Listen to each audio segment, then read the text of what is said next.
देख रहे हैं कि अभी आपने देखा भी कि जैसे लेडीज़ के खिलाफ ये मुद्दे आते हैं जिसके ऊपर एक कड़ा स्टैंड नहीं लिया जाता। अडल्ट्रेशन, शराब से मरने वाले और ड्रग अडल्ट्रेशन पे भी नहीं लिया जाता। तो ये कुछ ऐसे मुद्दे हैं जहाँ पे हम लीगल रिफॉर्म्स के ऊपर काम करेंगे और उसी के साथ जो बेसिक प्रॉब्लम्स हैं दिल्ली की और आगे चल के क्या और सुधार चाहिए उसके ऊपर भी वो मुद्दे लाएंगे। बड़ी जल्द आपके बीच में प्रेस कॉन्फ्रेंस करके मैनिफेस्टो लॉन्च किया गया। सर, ये जो पार्टी आपने बनाई है, क्यों ज़रूरत पड़ी है पार्टी बनाने की? ऐसे क्या मुद्दे थे जिनके लिए आपने पार्टी बनाई? जैसे आपने देखा होगा कि लेटेस्ट राजेंद्र नगर के अंदर जो हुआ ये कहीं पे भी दिल्ली के अंदर किसी के साथ भी हो सकता है। तो अगर इतना ही बढ़िया सिस्टम और डेवलपमेंट और गवर्नेंस होता तो ये नौबत ना आती। तो एक बहुत इम्पोर्टेंट मुद्दा है कि बेसिक लेवल पे बहुत कुछ करने की जरूरत है। हाँ, दिल्ली की मुख्यमंत्री बदल दी गई हैं। अब 4 महीने या 5 महीने तक वो रहेंगी जब तक विधानसभा चुनाव नहीं हो जाते। अब वो किस तरीके से चीज़ें बदलेंगी जो फिर लोग उनको समझने में लग जाएंगे, यही चलता आ रहा है। तो उसके लिए ये नया विकल्प आ गया कि पुरानों को देख चुके हैं, एक बार नया को मौका दें और अपनी भागीदारी लाएं। सर, एक बात है कि आप सबने कहा कि आप सब नॉन पॉलिटिकल बैकग्राउंड से, क्या आप पॉलिटिकल बैकग्राउंड वाले लोगों को भी मौका दोगे अपनी पार्टी में? जो भी लोग हमारी विचारधाराओं से और जो भी हम लोगों ने लेडीज़ की और वुमेन डेवलपमेंट और सारे मुद्दे रखे हैं जो उस विचारधारा में जुड़ना चाहेगा उसको हमारी पार्टी से मौका दिया। सरबत भला की आप बात कर रहे हैं, तो सरबत भला वेलफेयर ऑफ ऑल पॉलिटिशियन कैसे करेगा? सतबद्धा भला हम लोगों ने पॉलिटिशियन का नहीं करा है। सतबद्धा भला जो है वो जनता और समाज का करा है। जैसे जो कर पाएगा वही आ पाएगा। तो हमें पॉलिटिशियन नहीं चाहिए, हमें सतबद्धा भला पे सबको एक साथ रख के चलने वाले चाहिए।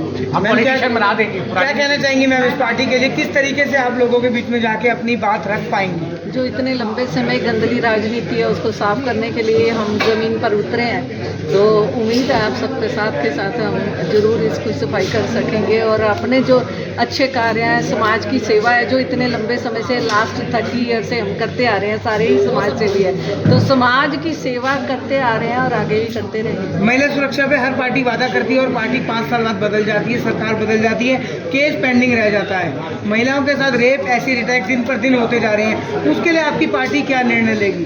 उसके लिए हमने निर्णय आपको बता ही दिया है कि अगर महिलाओं की सुरक्षा के लिए बात करें, हमारे साथ सारी की सारी आप भी देख रहे हैं कि महिलाएं खड़ी हुई हैं, वो अपनी सुरक्षा के लिए क्या कर सकती हैं। हमारे साथ दिल्ली की एक महिला जुड़ चुकी हुई है इतने लंबे समय से और ये काम को हम ऑलरेडी करते आ रहे हैं और आगे भी ये सारे मिल करके हम करेंगे। मैम, दिल्ली की महिला आयोग की अध्यक्ष स्वाति मालीवाल के साथ ही जब मारपीट का किस्सा सामने आ सकता है तो लोग आपके साथ जितनी भी महिलाएं खड़ी हैं उन पे कैसे विश्वास करेंगी? ये दिल्ली ही है सर, उनका आ चुका है ना, हमारा भी आप रिकॉर्ड्स देख सकते हैं। लास्ट हमारी तरफ तो कोई आंख भी उठा के नहीं देख सकता, आप सामने ही देख रहे हैं। हम देने वालों में से महिलाएं 70 सीटें हैं, किस तरीके से रणनीति रहेगी 70 सीटों पे? कितने वो सारा मैनिफेस्टो में भी बताया जाएगा और कैसे रणनीति है। रणनीति जो राजनीति चलती आ रही है उसी तरीके से ही रणनीति करेंगे, पर हम धर्म को मुख्य रखकर ही रणनीति को बनाएंगे। महिला कैंडिडेटों को आप मौका देना चाहेंगे? 40% हमारी पक्की प्रॉमिस है कि 40%, क्योंकि ये अलायंस करने से पहले ही मैंने सर को ये बात पहले ही कही थी कि लेडीज़ को फर्स्ट रखना है। 40% हम जो सीट्स हैं वो महिलाओं की रखेंगे। और मैं इसमें एक बात और देना चाहूँगा कि जो मेन पार्टी के जेंट्स हैं उनको छोड़ के बाकी सब पे भी लेडीज़ आना चाहे तो ऑल आर वेलकम।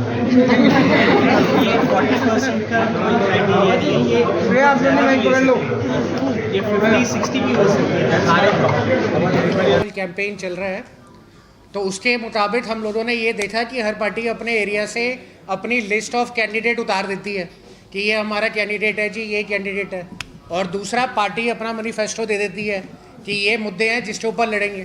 तो पिछले 4 साल से हर वार्ड, हर कॉन्स्टिट्यूंसी में जो काम चल रहा है उसका हमने रिजल्ट ये निकाला कि पहली बार हम लोगों ने एक पहल करके एक नया रूप निकाला है जिसके अंदर 70 विधानसभा में से जो भी जिसको नॉमिनेट करना चाहता है, क्योंकि ज़रूरी नहीं कि हम जिसको जानते हैं वही उस जगह के लिए भलाई कर सकता हो।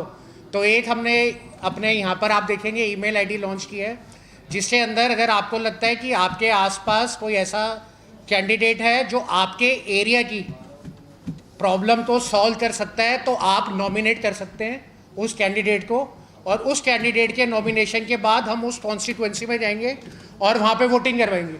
इसका मतलब ये है कि जब वो वोटिंग का सिस्टम आएगा उससे पहले अगर 10 कैंडिडेट एक इलाके के आए हैं तो हमें पता चल जाएगा कि अगर ये 10 जनता कह रही है और वो 10 खड़े हैं, तो उन 10 को किस आंकड़े के ऊपर वहाँ की लोकल जो टीम है, लोकल लोग हैं, वो चुन रहे हैं। तो एक विधानसभा से अगर 10 नॉमिनेशन अपने आप आ जाएं और फिर इलेक्शन से पहले वो 10 कैंडिडेट आपके बीच में आके पंचायत करके, संवाद करके खुद आपको कन्विंस कर ले, तो काम हो जाए। तो ये एक मुहिम हमने चला रखी है जिसके अंदर candidate.nlkp@gmail.com पे आप किसी को भी नॉमिनेट कर सकते हैं। और दूसरा जो सवाल है मुद्दों का, कि फ्री का मुद्दा है, बिजली का मुद्दा है या पानी का मुद्दा है, तो 4 साल से जो काम चल रहा है उसके अंदर भी हमने यही सोच निकाली है कि जिस एरिया में आप रहते हो, आप वहाँ के मुद्दे खुद ही बताओ कि आप क्या चाहते हो कि आपके एरिया में क्या होना चाहिए। अगर आपको लगता है यहाँ फ्री में बस सेवा होनी चाहिए, बट फ्री बस सेवा के अंदर सीनियर सिटीज़न रहते हैं और सीनियर सिटीज़न नहीं जा पाते क्योंकि फ्री बस सेवा की वजह से उनको सीट नहीं मिलती, तो अगर ये आप चाहते हैं तो ये आप बताएं। तो इसके लिए manifesto.nlkp@gmail.com बनाया गया है। तो मुद्दे भी आप दें, सॉल्यूशन भी आप दें, कैंडिडेट भी आप दें, और हमारा काम है उस चीज़ को कंपाइल करना और जोड़ना। तो ये पहली बार पहल करने के बाद जो 4 साल से हमारे पास की मुद्दे आए हैं, उन की मुद्दों के ऊपर अगले 2 से 3 हफ्ते के अंदर अगली हमारी प्रेस कॉन्फ्रेंस होगी, जिसके अंदर हम लोग अपना मैनिफेस्टो ये वाला जारी कर देंगे। और उसके अंदर एक और मैं चीज़ बताना चाहूँगा कि आज अगर कोई बंदा आता है और वो 100 लोगों को मार देता है, तो उसको सज़ा मिलती है उम्र कैद या फांसी। और वही एक और बंदा आता है, वो दोबारा 100 लोगों को मार देता है, बट वो 3 साल में बाहर आ जाता है। तो ये हमने अपना तजुर्बा लिया पंजाब से, और जो हमने 4.5 साल से दिल्ली बोल करके दिल्ली के चप्पे चप्पे पे लिया, उसका आपको उदाहरण देता हूँ। दोनों में क्या फ़र्क था? एक में ये फ़र्क था, एक बंदा बंदूक लेके आया और उसने 100 लोगों को मार दिया, तो उसको फांसी चढ़ा दे या उसको लाइफ इम्प्रिजमेंट कर दे। बट एक बंदा आया जिसने नकली शराब बेची, एक ऐसा बंदा आया जिसने, पंजाब के अंदर प्रॉब्लम है, यहाँ पर भी प्रॉब्लम है, कच्ची शराब बेचने का, दूध के अंदर अडल्ट्रेशन का, खानों के अंदर अडल्ट्रेशन का, हर चीज़ में मिलावट का। बट आज अगर वो कच्ची शराब पीने से या दूध कच्चा पीने से या इस तरीके की मिलावट से उसको कुछ होता है, सिर्फ 3 साल और आप बाहर। तो मारे तो उसने भी 100 हैं और मारे उसने भी 100 हैं। तो ये जो हमने लिखा है ज़ीरो टॉलरेंस वाला, ये हमारी पार्टी का पहला एजेंडा जो मैं आपके साथ घोषित करता हूँ कि अगर किसी भी जगह पे अडल्ट्रेशन पाई जाती है और उसके अंदर कोई भी बंदा अगर आइडेंटिफाई हो जाता है और प्रूफ मिल जाता है, तो उसके अंदर सिविल नहीं क्रिमिनल प्रोसीडिंग चलेगी। और अगर उस अडल्ट्रेशन से किसी की डेथ हो जाती है, तो जो एक आतंकवादी के खिलाफ या किसी क्रिमिनल के खिलाफ स्टेप उठाया गया है, वही उस बंदे के खिलाफ उठाया जाएगा। तो हमें पता चल जाएगा, दूध में जो पानी डाल रहा है सोच लेगा पहले कि मेरा असर तिहाड़ का हो सकता है, जो कि आज अगर डालने के बाद वो बाहर आ सकता है। तो चाहे वहाँ पे बड़े कॉरपोरेट घराने हो या लोकल लेवल पे कच्ची शराबें या नशे का सेवन जो आज भी दिल्ली में होता है, हर जगह पे ये चीज़ पे जो लोग हमारे साथ जुड़ेंगे वही पैरवी कर सकते हैं। तो इसी के साथ मैं आप सबका धन्यवाद करता हूँ और बताना चाहूँगा, पार्टी आज लॉन्च हो रही है, बट हम सब में सारे ही सीनियर हैं, पुराने हैं, सारे दिल्ली के हैं, दिल हमारा धड़कता है। तो आज नेशनल लेवल पे कोई भी पार्टी हो, उसको किसी भी मंच पे किसी भी सब्जेक्ट के ऊपर टक्कर लेने के लिए हम बिल्कुल तैयार हैं। तो जहाँ पे आज एक सीएम जा रहे हैं और नए आ रहे हैं, तो आपके पास एक नया विकल्प, चौथा फ्रंट बन के बिल्कुल आ चुका है। और ये हमारी नहीं, ये आप सबकी पार्टी है, क्योंकि ये नेशनल लोक कल्याण पार्टी है। तो लोक का कल्याण लोग ही कर सकते हैं, ना कि वहाँ पे आपको पॉलिटिशियन चाहिए। इसी के साथ मैं आप सबका धन्यवाद करता हूँ अपनी टीम की तरफ से। और जो भी बंदा क्वेश्चन आंसर किसी तरीके का करना चाहे वो हमसे पूछ सकते हैं। अगले 2 से 3 हफ्ते के अंदर हम आपके बीच दोबारा आएंगे अपना मैनिफेस्टो लेके, और उस मैनिफेस्टो में आप देखेंगे कि शायद 70 साल में ऐसी चीज़ें निकल के आई हैं जो किसी ने भी नहीं सोची होंगी, बट जो आपके घर में आपके पेरेंट्स होंगे या आपका परिवार होगा, वो रोज़ झेल रहे होंगे। जैसे बूढ़े बुजुर्ग की पेंशन आज तक नहीं आती, और जब उसकी बात आती है एरियर की, वो भी नहीं आती। तो जिसने 30 साल 40 साल अपनी ज़िंदगी बिताई, और आज अगर उसको अपने जीवन के लिए कुछ चाहिए, वो वेट करेगा कि आपकी फ़ाइल गुम गई है, अभी हमारे पास फंड नहीं है, हमारे पास ये नहीं है। आज अगर RWA, market welfare, industrial welfare associations और ग्राम पंचायत के पास पैसे का सपोर्ट आ जाए और वो मजबूत हो जाए, तो नीचे लेवल पे ही समाज ठीक हो जाए। तो ये विकल्प लेके हम आप लोगों के पास उतरे हैं और उम्मीद करते हैं आपका प्यार और स्नेह हमें मिलेगा। और चौथा विकल्प सबको तो देख चुके हैं, एक बार हमें भी और जो हमारे साथ में अलायंस में आएंगे उन सबको भी एक बार वोट देके और अपने लोगों को और अपने प्रतिनिधियों को खुद ही अपने बीच में से देके अपनी पार्टी को मजबूत करके एक बार अपने लिए लड़े। वाहिगुरु जी का खालसा, वाहिगुरु जी की फतेह। क्वेश्चन सारी पार्टियों का काम देख रहे हैं, बहुत सारी पार्टियां क्या क्या कर रही हैं, तो आपकी पार्टी, आप जो पार्टी को लॉन्च करने जा रहे हैं, तो आपकी पार्टी की सबसे अच्छा काम है? देखिए, एक होता है कि हम करके दिखाएंगे और एक होता है जो हम कर चुके हैं। आज अगर सबसे पहली बात हम में से तो आपको पता चल चुका होगा कि कोई भी बंदा पॉलिटिशियन नहीं है, बट जो बातें कह रहे हैं वो बुनियादी तौर की बातें कह रहे हैं। जैसे राजेंद्र नगर वाला मैंने एग्जांपल दिया, राजेंद्र नगर में आज अगर सिविल एग्जामिनेशन के कोचिंग सेंटरों की बेसमेंट बंद हुई है, इसका मतलब जो बच्चे 6ठी से 10वीं या 11वीं की ट्यूशन पढ़ते हैं वो ट्यूशन सेंटरों की बेसमेंटें बंद नहीं हुई हैं। तो आज पूरी दिल्ली के अंदर काफ़ी ट्यूशन सेंटर बेसमेंट में चल रहे हैं, बट सवाल है क्या आपको उनको बंद करना है या आप उनको दोबारा ऐसे हादसे से बचाना चाहते हैं? तो जब वो पॉइंट बाय पॉइंट मुद्दा आएगा तब आप देखेंगे। और इसको हमने 2 स्ट्रैटेजी में बांटा है। जैसे आज अगर डूबती है दिल्ली बारिश के टाइम पर, तो ये तो इतने सालों से डूब रही है, अब हम उसको कैसे रोक सकते हैं? पहला कदम ये, और दूसरा कदम जो डेवलपमेंट का, वेलफेयर का और आगे वाले टाइम का, उसके अंदर सबसे पहले आप आगे कि मैनिफेस्टो के पॉइंट भी आप दो, आप क्या चाहते हो वो भी आप बताओ, और आप ही अपने एरिया से बताओ कि आपका उम्मीदवार ये है, तो हमें ज़रूरत ही नहीं है, तो आपका उम्मीदवार इस प्लेटफॉर्म से जुड़ के आपके ही दिए हुए मसलों पे आ जाएगा।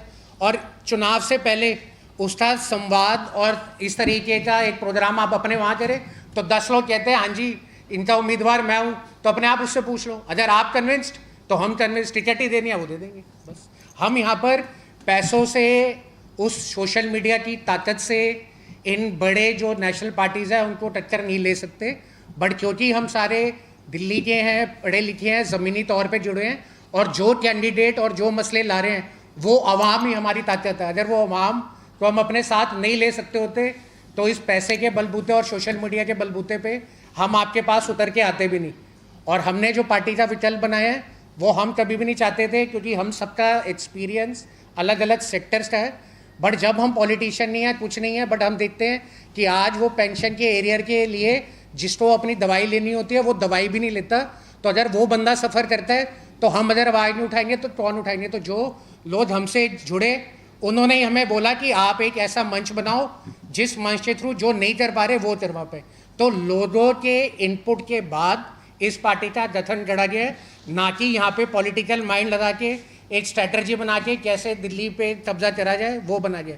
आप चाहेंगे तो वोटें मिल जाएंगी, आप नहीं चाहेंगे तो 28,000 पार्टीज ऑलरेडी है, 28,000 में एक पार्टी और हो जाएगी। आपके ऊपर है, आप अपने दिल्ली को अगले 5 साल के लिए कैसा चाहते हो। क्या गारंटी है कि आप ईमानदार पॉलिटिक्स कीजिएगा? अरविंद केजरीवाल भी ईमानदार पॉलिटिक्स के माध्यम से आए थे, शराब बेचने लगे, लोगों को शराब पिलाने। इसका मैं आपको बताना चाहूँ, देखिए आप जो हैं कहाँ से हैं भाई साहब? आप दिल्ली में? हाँ, तो मैं कह रहा हूँ जो शुरुआत करनी है खुद से ही करो, आप ही कैंडिडेट बन के उतरो और आप ही सब कुछ रोको। तो अगर हम खुद में से ही नहीं कदम उठाएंगे तो इसको कुछ नहीं कह सकते। गारंटी तो अभी मैं यहाँ से बाहर जाऊँ और कुछ हो जाए उसी का नहीं है। सिर्फ अगर वो सोच और अगर एक तरीके से सबका देख चुके हैं, और आज हमें देखने की जरूरत नहीं है, जो हम काम कर चुके हैं, तो जनता ना मैं कह रहा हूँ ना, हमारे पे आप विश्वास ना करो ना, आप हमारे पे, मैं कह रहा हूँ, मेरा कहना है भाई साहब आप हम पे विश्वास ना करें, आप स्टैम्प पेपर पे लिख के भी ले लो। और एक और बात, सबसे पहले आप अपने एरिया के कैंडिडेट खुद ही नॉमिनेट करो, आप ही ढूंढो।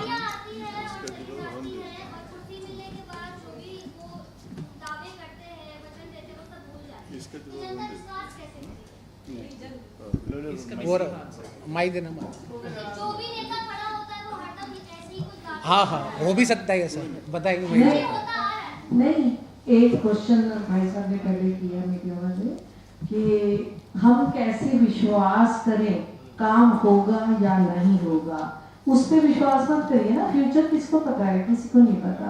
हम तो ये कह रहे हैं जितने कैंडिडेट हम उतरेंगे उतारेंगे उनका पिछला रिकॉर्ड आप चेक कीजिए। हम जमीन पे उतर कर काम पहले करा, उसके बाद ही हम आपके सामने समर्पित हुए हैं।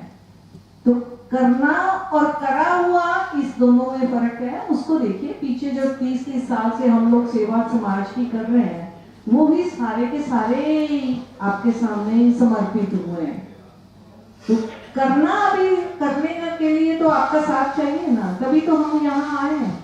करने के लिए आपका साथ चाहिए। जब आपका साथ हो जाएगा तो हम जरूर, उम्मीद है ऊपर वाले की दया रही तो हम जरूर आगे जैसे करते आ रहे हैं आगे आपके साथ के साथ हम और बढ़कर करेंगे। आपका सहयोग हमें और बढ़कर हिम्मत देगा, हम काम करेंगे।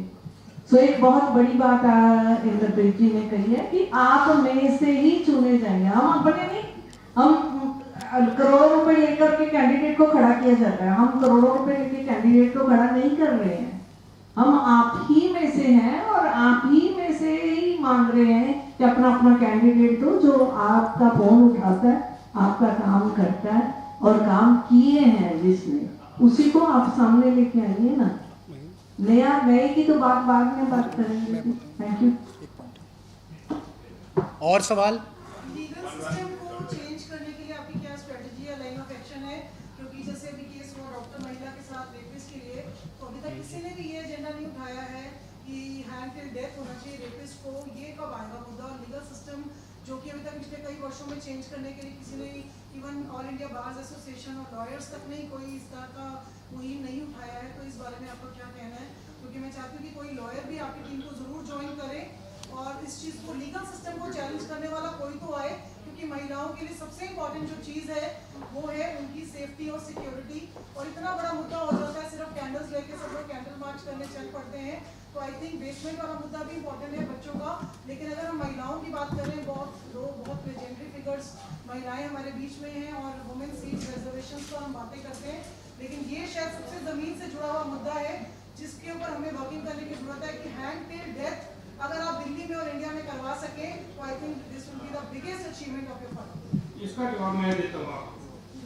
इसका जवाब मैं, मेरी फेसबुक है जगजीत सिंह मुद्दर, JAGJEESINGHMUDARH। सबसे पहले मुद्दा मैंने उठाया था सरकार से। सबसे पहले जिस दिन ये काम हुआ था कलकत्ता में मेरी बात हुई थी और मेरा मुद्दा उठाया था। मेरे फेसबुक के ऊपर आप देख सकती हैं, जब तक ये रेपिस्ट को जब तक फांसी की सजा नहीं मिलेगी ये मोमबत्तियां लेके कुछ नहीं होना मैडम। मार दो साले ये करने को पता लग जाएगा, उसके बाद पता लग जाएगा। मोमबत्ती लेके कैंडल लेके कुछ नहीं होना। आज आपसे कल कुछ से कल किससे अगर हो रहे, हम लोग क्या करते हैं, मोमबत्ती लेके चले जाते, कैंडल मार्च कर दिया, क्या होगा? कुछ नहीं होने वाला। कैंडल मार्च से कुछ नहीं होने वाला। और जब अगर वो हिम्मत रखते हैं सरे बाजार ये करने की, तो हमें भी उन्हें सरे बाजार ही क्यों नहीं आज की तारीख के अंदर सरकार ने इस चीज के ऊपर जवाब दिया? क्योंकि सरकार नहीं बनती है, इसलिए आज तक वो आपके सामने वो चीज नहीं आई। और मेरी फेसबुक के ऊपर जाकर चेक करो, मैंने उसके बीच में बोला है कि क्यों नहीं आज तक सरकार ने इसके ऊपर सवाल किया। क्योंकि सरकार का बंदा अगर इसके बीच में होगा वो कभी भी आवाज नहीं उठाएगा। मैं बोलता हूँ आपकी जितने भी आप लेडीज बैठी हो, ये हमारी तरविंदर कौर जी बैठे हैं, मैं इनको बोलूंगा अपनी आवाज उठाओ और जो भी औरत के साथ अगर ऐसा बलात्कार वाला केस या कोई आपकी हाथ भी अगर लगाता है तो उसको मार देने का प्रावधान होना चाहिए हमारे देश के बीच में।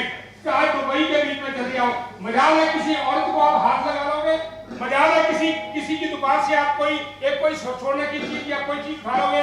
अगर टिल टू डेथ है, जैसे अगर किसी भी औरत के साथ अगर वो कोई बंदा बदतमीजी करता है तो वहीं पर जाके शुक्रवार वाले दिन वहां पर पूरे के पूरे आप जहाँ देखिए दुबई या उन 3 मुस्लिम कंट्री के बीच में वहां पर फांसी लगा दी जाती है। हमारे देश के अंदर भी क्यों नहीं होता?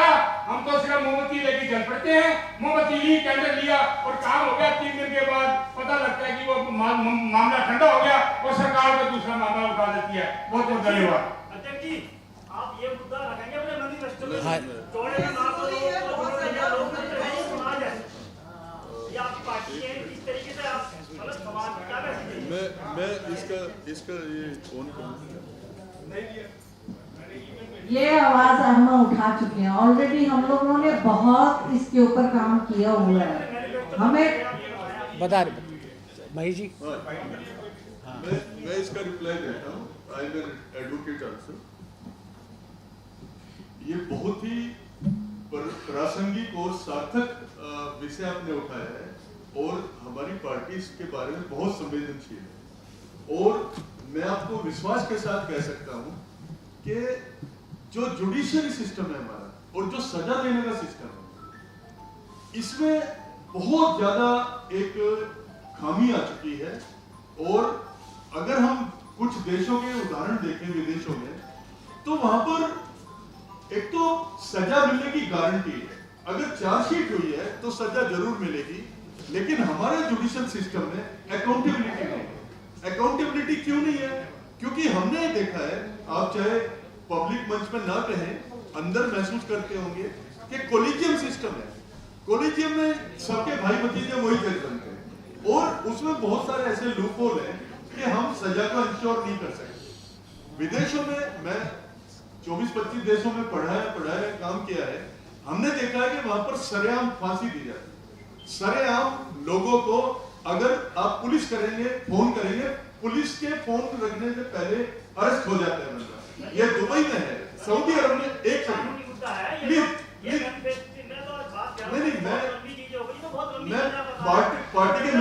पार्टी के मैनिफेस्टो में जा रहा हूँ। हम मैनिफेस्टो बनाने जा रहे हैं और उसमें मैनिफेस्टो में हम ये मुद्दा रखेंगे कि जो कन्विक्शन रेट है उसको हम 99%, 100% तक लेके आए और उसमें जो सुधार हो सकते हैं वो सब सुधार करेंगे। प्रोसिक्यूशन में, क्रिमिनल जस्टिस सिस्टम में और हमारी जुडिशरी के अकाउंटेबिलिटी में। तो इस बारे में हम संवेदनशील हैं, बिल्कुल जागरूक हैं और उम्मीद है कि एक समाज में शांति और व्यवस्था कायम करेंगे। अब माइक लेके पूछे, आवाज नहीं है।